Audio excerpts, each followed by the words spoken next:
A Rádio Mundial apresenta Programa Linguagem do Corpo. As sabedorias egípcia e indiana para a cura e o rejuvenescimento. Com a professora e escritora Cristina Cairo.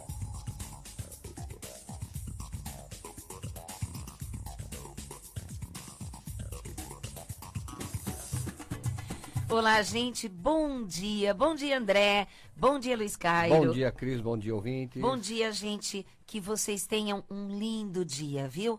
Você ligou aí a rádio, está escutando pela internet ou pela rádio, que você receba a luz no seu coração, que você compreenda que cada dia é uma nova chance, né?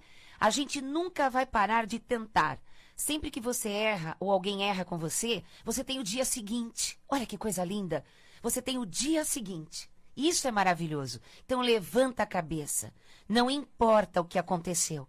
Levanta a cabeça. E não é o nariz, é a cabeça. Olha para frente, olha para cima e toca a tua vida. Toca com esperança. Porque por mais que o coração esteja com névoas, a mente esteja perturbada e você não consegue ver saída para alguma coisa, ou está naquele velho pessimismo de achar que as pessoas são más, que o mundo é hostil. Isso se chama depressão, viu? Então, quando a pessoa está com a serotonina no cérebro bonitinho e ela está assim super bem por dentro, o mundo lá fora continua a mesma coisa, mas ela vê com outros olhos. Então, será que você não conseguiu eliminar os medos básicos? Sim, porque a semana passada eu falei sobre os 4 medos básicos. Como não deu tempo de terminar, hoje eu vou dar continuação. A semana passada, para quem não escutou, eu expliquei que existe um templo no Egito chamado Kom-Ombo. E lá, de forma assim, com os hieróglifos, mostra de milhares de anos o que os sumos sacerdotes da época trabalhavam na eliminação dos 4 medos básicos, que são o medo do abandono, o medo de perder, o medo de enfrentar e o medo da morte. Nos meus livros de linguagem do corpo, eu coloco esses medos muito bem explicadinhos e como eliminá-los do seu coração. Porque, como eu expliquei a semana passada, o medo do abandono, por exemplo, você acaba se submetendo a um monte de situação porque não consegue se sentir abandonado. Isso está lá no inconsciente, eu expliquei, se você puder resgatar o programa da semana passada. O medo de perder é o apego. E dentre outras explicações que eu dei também, e que a pessoa está desconectada do grande espiritual interno. E daí ela começa a sentir que está perdendo pessoas e coisas. É onde vem infarto, diabetes. Seria muito bom você escutar o programa da semana passada. E hoje eu vou falar sobre o medo de enfrentar. É interessante que muita gente acha que enfrentar é ir brigar. Vou lá falar tudo na cara daquela pessoa. Estou enfrentando ele. Vou pegar minha mala e vou enfrentar a estrada. Vou embora. Peraí, gente. Esse é um tipo de enfrentamento, né? Agora, você sabe que enfrentar, o certo mesmo, o mais sério mesmo é enfrentar a tua própria sombra. Todo mundo tem a sua própria sombra. E não é a sombra que fica lá por causa do sol, não. É a sombra interna, que na psicanálise se fala da sua sombra, que é o lado negro que você não vê que tem. Todo mundo tem. Basta estar na Terra, basta estar encarnado ou reencarnado, basta estar na terceira dimensão para sua mente estar distorcida. Porque a mente, nesta camada dimensional, ela não consegue ter a expansão da consciência de entender os outros planos ou entender os significados das coisas da vida. E tem o lance do emocional. O emocional cega a pessoa. Então, como ela se fere devido ao emocional, ela sempre está se ferindo por causa do outro. Porque na mente estreita dela, ela vê que o outro é que a magoou, o outro é que xingou, traiu, não pagou, não reconheceu. A tua sombra está em você não saber quem é você. Não saber que você produz essas coisas nessas pessoas, pelas leis do universo. Então, semelhante atrai semelhante. Quando é que você vai se enfrentar? Quer ver um exemplo? Toda pessoa que um dia, humildemente, porque quem procura psicólogo precisa ser humilde. Quem não é humilde não procura psicólogo, porque se acha. Acha também que psicólogo é para louco. E psicólogo não tem nada a ver com isso. Psicólogo, ele reorganiza o seu interior sem induzir você. Se você foi em algum psicólogo e ele começou a ditar o que você deve fazer, então esse psicólogo aí é meio suspeito. Ele pode dar ideias, mas ele não pode conduzir você. O psicólogo, ele tem que fazer você falar, contar, se escutar e se dar a resposta através da compreensão de si mesmo. E ele vai orientando você nas sessões. Se muitas vezes você vê pessoas que param as sessões terapêuticas no meio de uma sessão, ou ela para, simplesmente não vou mais, eu vou me dar alta, eu tô bem, sabe o que significa? Que ela não quis se enfrentar. Começou a dar uma cutucadinha, né? O psicólogo com as sessões, começou a mexer lá com o inconsciente. Cutucou a onça com a vara curta. Lá dentro, aquilo que a pessoa não está preparada ainda para lidar, né? Algum desapego, alguma dor. Então, ou ela não lembra, ou quando começa o inconsciente a perceber que as sessões terapêuticas estão se aprofundando, que vai ter que enfrentar uma dor maior, enfrentar alguma coisa que ela nunca quis admitir. Então, o que acontece? Mecanismo de defesa do inconsciente. Você esquece de ir na sessão terapêutica, você falta na sessão porque colocou um outro compromisso no lugar, fica doente, bate o carro, uma visita chega. Sim, seu inconsciente atrai isso para você não ir enfrentar. E a melhor coisa que seria do ser humano se todo mundo, a partir dos 15 anos de idade, pudesse começar a se enfrentar, se ver por dentro, se sentir, perceber o que você faz. Sabe que bacana seria também? Mas aí é meio difícil. Acho que isso no futuro, né, com satélite, daria para fazer isso. Já pensou se você fosse filmado 24 horas? Seu rosto, suas atitudes, suas palavras. Aquele programa, aquele filme. Qual? Do Jim Carrey. Ah, A Vida de Truman. Sim, A Vida de Truman. O Show de Truman. Show de Truman. Exatamente. Mas imagina só, uma câmera só em cima de você, nas caras que você faz durante o dia, o que você fala e outra, uma câmera mágica que ela pode filmar e gravar o que você pensa. Uau! Uau! Já pensou? Aí você entenderia as porcarias que você tem aí dentro e que do lado de fora você não quer demonstrar. Porque você tem educação, porque você tem moral, porque você é religioso, ou porque você, sei lá, né? Mas lá dentro você está criando o seu destino. Cada coisa que você tem aí dentro de raiva, de crítica, de mágoa, de queixas, de resmungos contra o comportamento da família, você não está se enfrentando. Você está jogando a culpa para fora, querendo ver os defeitos dos outros e não quer ver o seu próprio defeito. Se eu te perguntasse, qual o seu defeito? Você diria, eu sou uma pessoa teimosa. Todo mundo se acha teimoso. O meu maior defeito é que eu sou teimoso. Para. Você sabe o que tem de trás do teimoso? O teimoso é orgulhoso, rígido, orgulhoso, sim. É radical, é prepotente, não tem humildade. O que mais você quer saber sobre o teimoso? O teimoso tem mente estreita. O teimoso não aceita os outros sobre a terra. Ele queria ser o Adão, sozinho na terra. É ruim, hein? Não é? Ele seria tão feliz sozinho na terra, só que o próprio Deus viu que o Adão não aguentou sozinho muito tempo. E deu lá uma companheira. Então, se você tem essa prepotência de achar que todo mundo erra com você, você não está olhando a sua sombra. E você não está enfrentando o modo de agir com você mesmo. Existem centenas de caminhos. Existem muitas situações que você pode fazer diferente, mas você tem o vício de falar a mesma coisa, diante da mesma pessoa, frente o mesmo problema. E você não percebe que você vive num looping. Você não percebe que você está viciado e muitas vezes faz sem perceber. É muito interessante isso. O dia que você enfrentar, através de uma meditação, por que muita gente não consegue praticar a meditação? Que os pensamentos atrapalham, o barulho atrapalha, porque você tem medo inconsciente de ver o que tem dentro. É o diabético, né, puro. Sim. Que não enfrenta, que ele não enfrenta. repete, É. fica... E ele não enfrenta, o diabético não enfrenta, porque ele se tornou amargo diante de todo o sofrimento que ele teve na vida. E tá aí. A gente não está ofendendo quem está doente. Nós não estamos criticando quem está doente. Muito pelo contrário, é só para mostrar para ele o que está sendo errado.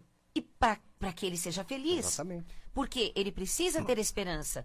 Todas as doenças, como a gente fala no programa aqui da Linguagem do Corpo, todas as doenças têm por detrás, na causa verdadeira, tem a história da sua vida.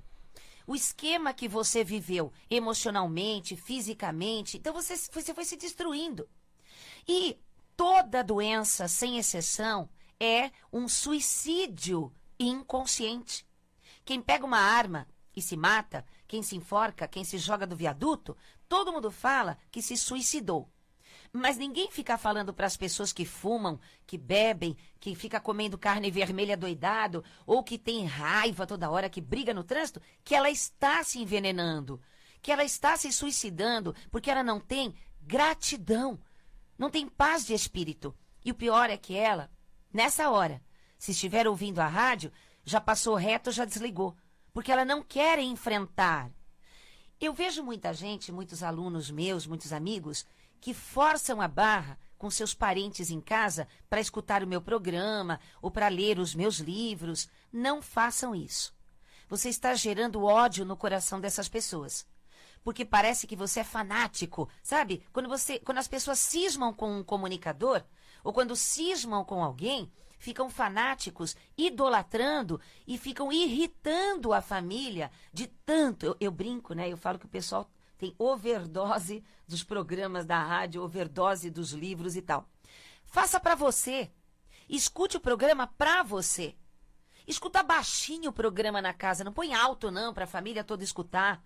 Sabe? Isso aí é forçar a barra. E ninguém pode fazer aquilo que não está pronto para fazer. E, de repente, teu marido, tua esposa, teus filhos, cunhada, mãe, pai, eles têm um outro destino diferente do teu. Eles podem se identificar com uma outra solução para a vida deles. E não o que eu estou falando agora aqui. A gente aqui não é dono da verdade.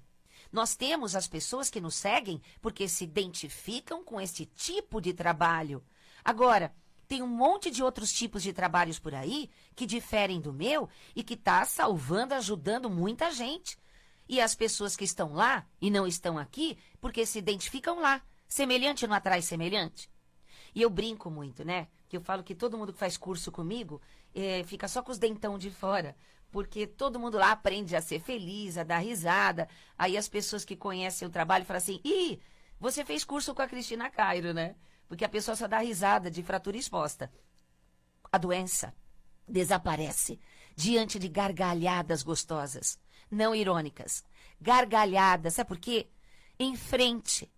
A tristeza com a alegria. Enfrente a raiva com a paz. Não é? Enfrente a sua pressão alta com bons pensamentos. Porque quando você se sente pressionado por alguém, pressionado por cobranças de dinheiro, cobranças de pessoas, e medo de perder e medo de não conseguir, a pressão sobe. E como é que você faz? As pessoas têm tanto medo de que a pressão vai subindo, subindo, subindo, subindo, e deu um derrame, deu um infarto, o que ela faz? Ela corre na gavetinha, lá na bolsa, pega o remédio e toma. Por que você não tenta refrescar? Liga a televisão ou pega uma foto quando a sua pressão começar a subir. Ao invés de você ficar nervoso e com medo e com pânico, que vai fazer a pressão subir cada vez mais, olha alguma coisa boa. Eu sei que não é fácil nessa hora, eu já tive isso. Tá? Mas com bons pensamentos de alegria, concentrando o pensamento num foco, num desenho, num programa de televisão, num filme bastante interessante que te prende e que te tira das sensações de pressão, de medo, você começa a descer a pressão. Porque a pressão é, estou pressionado, eu estou pressionado pela vida, estou sendo cobrado, tenho medo de morrer, tenho medo de perder, por isso a pressão sobe. Enfrente a pressão alta com a tranquilidade, o otimismo, a esperança, pensar nessa hora só coisas boas. Sabe o que você pode fazer? Deixa uma listinha no papel dos melhores momentos da sua vida. Põe lá 3 itens. Porque na hora que a pressão está subindo, Ninguém consegue ter bons pensamentos. Fica com medo lascado de morrer na hora que está subindo a pressão, da tontura, dor de cabeça, a pessoa desatina. Então, olha para esse papel, veja quais foram as 3 coisas mais gostosas da sua vida. Pronto, aí você começa a tentar lembrar, o papel vai te ajudar com essa lembrança. E começa a tentar pensar, é uma auto-reprogramação. Pensa, lembra com detalhes, daqui a pouco você mede a pressão, pronto, já está baixa outra vez. Tenta, claro, fica com teu remedinho do lado, claro, né? Você não vai morrer porque eu estou falando isso. Mas experimente enfrentar a pressão alta com pensamentos de alegria, lembranças de coisas gostosas, de prazeres, de bondade, os seus melhores momentos. Esquece o aqui e agora que está pesado, esquece. Daqui a pouquinho você vai medir e vai dizer, nossa, a pressão voltou ao normal. Perde esse medo. Enfrenta o teu interior. Enfrenta também de chegar num patrão e falar, olha, não aguento mais trabalhar aqui. Eu preciso ir embora. Não fique com medo de que não vai ter outro emprego. Se você não aguenta mais o seu emprego, o seu trabalho, já comece a procurar outra coisa. Tá cheio de emprego, gente. É que você não está vendo, o seu filtro não está achando. Porque quando a pessoa tem medo de não ter emprego, ela se conecta com os não empregados. Ela se conecta com um monte de gente que está sem emprego reclamando da vida. Porque você se torna semelhante a essa pessoa. Entra na camada vibracional dela. Só que você não sabe que centenas de pessoas otimistas arrumaram trabalho, assim, em questão de uma semana depois que saiu de um emprego. Então, se você está sofrendo, não está ganhando dinheiro, estão te humilhando no trabalho, e você está passando mal porque não aguenta mais, enfrenta. Não é brigar, é pedir as contas. Mas assim, fé, pede para Deus. Procura saber a vida do mestre Masaharu Taniguchi. A história do mestre Masaharu Taniguchi, da Seishonoye, espetacular. Ele trabalhava numa editora quando ele era jovem. Trabalhava numa editora de traduzir livros. Aí ele perdeu o emprego, tá? E não tinha, ele já tinha mandado currículo para todo lado, tomava trem lá no Japão, para lá e para cá tentando arrumar emprego, acabou o dinheirinho da carteira dele. Se ele saísse de casa, ele gastaria. Então ele ficou em casa. E ele desenvolveu a meditação Shinsokan. O que ele fez? Ele ficava no quarto meditando, tentando se elevar e se conectar com todas as coisas boas do Jiso, que se fala na Seishonoye, com a parte perfeita dele para atrair todas as coisas boas. A família batia na porta e falava, você não vai trabalhar, não vai procurar emprego. E ele calmamente continuava meditando. De tanto que ele se elevou, porque não tinha como, ele ia trabalhar onde? Não tinha nem dinheiro para tomar um trem, um ônibus, nada. Para comer, ele tinha que guardar o dinheirinho para comer. Aí, de tanto que ele se elevou em paz, praticando a meditação Shinsokan todos os dias, bateram a porta dele. Por favor, aqui é a casa do seu Taniguchi? É assim. Onde ele está? Está lá no quarto. Está lá. Não, é porque nós temos uma editora e nós precisamos do trabalho dele para tradução. Aí ele começou a trabalhar lá, né? Começou a traduzir, foi guardando o dinheirinho. Só que nos interins de espaços ali de tempo, ele foi escrevendo os livros dele. Aí ele publicou os livros dele. O primeiro livro dele da Seishonoye. Vendeu horrores. Com isso, ele conseguiu publicar o segundo, o terceiro, e ele comprou a editora. Bacana. E aí, ele se tornou na sumidade mundial. Então, gente, pelo amor de Deus, aprenda com os livros do mestre Masaharu Taniguchi. Eles chamam de igreja. Mas não é uma igreja. É uma doutrina para qualquer religião, qualquer crença. Até cético gosta de ir lá. Viu, gente? É muito legal para levantar a tua vida. Entre em contato, a central em São Paulo fica no Jabaquara. Gente, e o medo da morte? O medo da morte. Vai dar tempo sim, Lu. Não, falta Ele falou só baixinho, não vai dar 5 tempo. minutos, 5 minutos só. Tudo bem. Então, assim... A gente pode deixar para o domingo que vem, Tá o medo bom, da morte, porque ele tá é mais bom. extenso. É isso, é verdade. É Ele bem mais bem mais profundo. profundo. Porque o medo da morte, às vezes a pessoa fala, não, mas eu não tenho medo da morte. É, mas não- Mas ela tem sensações de como vai morrer. Exatamente. E nós vamos explicar isso depois, tá no, bom? no próximo programa do outro domingo. É, o programa aqui é bem bem curtinho. curtinho. Então, Lu, dá a Vamos lá. agendinha pro pessoal. Vamos lá. No dia 25, quinta-feira, às 14 ou às 20 horas, a Cris vai ministrar um curso que é curso de etiqueta social SOS. É um curso palestra, É um 2 horas. Um curso palestra de 2 horas. Vai ser muito engraçado. Onde você terá muitas informações teóricas e práticas para se sentir bem à vontade em qualquer situação. Gente, se vocês tiverem que ir em algum lugar e vocês não sabem, por exemplo, ter que enfrentar de comer com aquele monte de talheres, de copos e vocês não sabem, nem sabem que roupa deve ir. Então, nessa palestra curso que vai ter quinta-feira agora, às 14 e às 20 horas, você vai aprender de uma forma muito engraçada e é fácil.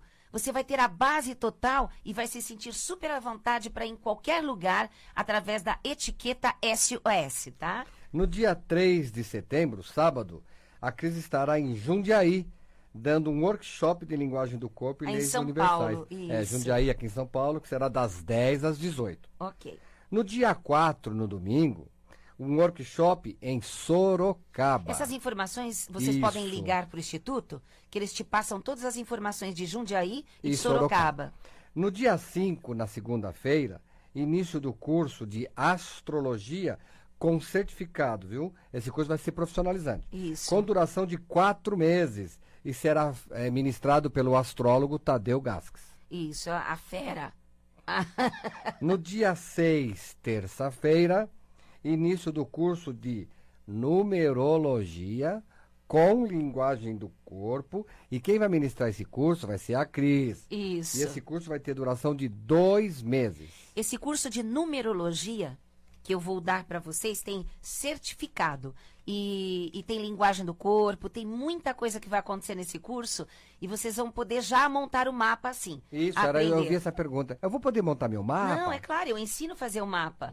E depois eu faço um mapa de uma pessoa, eu vou explicar passo a passo como montar os significados de todos os números e a gente sempre adota um tipo de livro. E aí vocês podem continuar estudando depois, tá bom? É dia 6 de setembro. 6 de setembro. Essas informações você pode achar no nosso site, que é o www.linguagemdocorpo.com.br. Não escutou? Então vou repetir, ó. www.linguagemdocorpo.com.br. Isso. E o telefone é 011 5082 2822. 5082 2822. Só lembrando que em julho do ano que vem, 2017, estarei dando um curso no comecinho de julho em Portugal e no outro final de semana seguinte em Massachusetts. Em Boston. Em Boston, tá? Tá, o pessoal da área aí já está no site, principalmente de Massachusetts. Exatamente. Lisboa ainda não colocamos, já pode começar a entrar em contato. Está faltando algum detalhe. Tem né? muito brasileiro lá fora que está precisando, eles escutam o programa e eles estão precisando dessa informação pessoalmente por causa das vivências, né? E, se você teve alguma dificuldade de achar os livros da Cristina Cairo, você pode achar lá na nossa loja física, que fica no Instituto Brasileiro de Linguagem do Corpo, na Vila Mariana, que é na Rua Pelotas, número 106. E lembrando que os livros de linguagem do corpo que estão na livraria Saraiva... Isso, tem um probleminha no monitor lá o vendedor, quando ele fala assim, deixa eu ver se tem o livro. Ele vai no computador ali e mostra para você. Só que a primeira tela que aparece deles... São os livros antigos. São os livros antigos esgotados. Claro, eu mudei de capa, mudei de editora. E eles falam que não tem o livro. Só que tá lá. Então, pede para subir a telinha ali, e eles vão ver que os livros seguintes são os mesmos, porém com outra capa. Por exemplo, o volume 1, o Linguagem do Corpo volume 1... Ele era preto e branco. E hoje ele é uma capa azulada, colorida. A foto da Cris é colorida. Isso. O da obesidade era a capa amarela. E ele era quadrado. Era quadrado e agora amarelo. ele é azul e em formato normal do livro. Então mudou, quer dizer, até o da afinidade... A Lei da Afinidade, que era antigamente um livro laranja. Agora é a capa lilás. Agora é lilás. E então, tem um olho assim, de Horus na capa. E por que muda? Eu não gosto de mudar. Mas quando a gente muda de editora, é obrigatório mudar a capa, viu? Peço perdão a todos os leitores. Mas é assim, você muda de editora, tem que mudar a capa, viu? Porque é direito da outra editora. Tá bom, gente? Gente, um beijo no seu coração. Muito obrigada e paz profunda. Tchau.